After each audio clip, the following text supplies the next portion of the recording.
رابعہ بصری رحمت اللہ علیہ کو دنیا سے گئے ہوئے 1200 سال ہو چکے ہیں، لیکن ان کا نام آج بھی زندہ ہے، رابعہ بصری۔ رابعہ بصری نہ کوئی شہزادی تھی، نہ کوئی ملکہ تھی، نہ کوئی وہ خوبصورت تھی، نہ کوئی خاندانی تھی، بلکہ عورت ہونے کے لحاظ سے ہر عیب اس میں تھا۔ ان کی عادت یہ تھی، وہ روزانہ عشاء کی نماز کے بعد غسل کر کے کپڑے بدل کے اپنے خامن سے پوچھتی آپ کو میری ضرورت ہے؟ اگر وہ کہتے کوئی نہیں ہے تو پھر پوچھتی مجھے اجازت ہے؟ وہ کہتے اجازت ہے تو پھر مصلی پہ کھڑی ہو جاتی ہے اور فجر کی نماز تک مصلی پر کھڑی رہتی تھی۔ ان کا خامن جلدی فوت ہو گیا، جوانی میں ہی بیوہ ہو گئی۔ تو حسن بصری بصرہ کے امام، کیا سارے مسلمانوں کے امام تھے، وہ خود آئے، خود چل کے آئے کہ میں آپ سے شادی کرنا چاہتا ہوں۔ وہ کو شادی کا شوق نہیں تھا ان کو، وہ تو اولاد کے قابل نہیں، شکل صرف ان کی نیکی اور ان کا جو اللہ سے تعلق تھا، ان کو یہ لالچ ہوا کہ یہ میری بیوی ہو جائے تو اس کی تو فعل شاید میری بخشش ہو جائے۔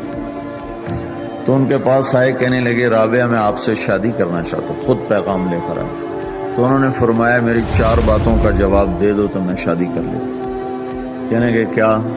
کہ یہ بتاؤ میں جنتی ہوں کہ دوزخی ہوں؟ کہنے لگے یہ تو میں کچھ نہیں کہہ سکتا۔ اچھا یہ بتاؤ جب اللہ تعالیٰ قیامت میں اعمال نامے اڑائے گا، کسی کے سیدھے ہاتھ میں آئے گا، کسی کو الٹے ہاتھ میں آئے گا، میرے سیدھے ہاتھ میں آئے گا کہ الٹے ہاتھ میں؟ کہنے لگے یہ بھی کچھ نہیں بتا سکتا۔ کہنے لگے اچھا یہ بتاؤ جب اللہ نیکیوں کو تولے گا، کسی کی نیکیاں بڑھ جائیں گی، کسی کے گناہ بڑھ جائیں گے، میرے گناہ زیادہ ہوں گے نیکیاں زیادہ ہوں گی؟ کہ یہ بھی نہیں بتا سکتا۔ کہ اچھا یہ بتاؤ جب لوگ پل صراط سے گزریں گے، کوئی پار نکل جائیں گے، کوئی نیچے گر جائیں گے، تو میں پار نکلوں گی کہ دوزخ میں گروں گی؟ کہنے لگے یہ بھی میں نہیں بتا سکتا۔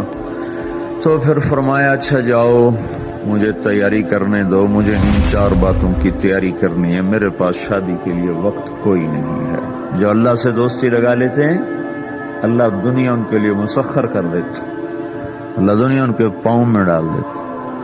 تو جب ان کا انتقال ہوا، رات کو ان کا انتقال ہوا، تو اپنی خادمہ سے کہا بس 2-4 آدمی بلا کے مجھے جلدی سے دفن کر دو، کسی کو نہ بتاؤ، صبح لوگوں کو بتا دینا،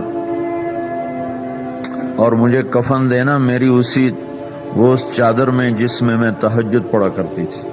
تو انہوں نے راتوں رات دفن کر کے صبح اعلان کیا، شور مچ گیا، ہائے کیوں بتایا، کیوں نہیں بتایا، کیوں؟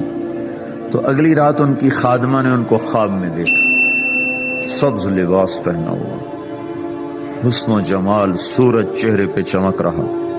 پوچھا آپ کے ساتھ کیا ہوا؟ کہا میرے اللہ نے میرے ساتھ بہت عمدہ معاملہ کیا۔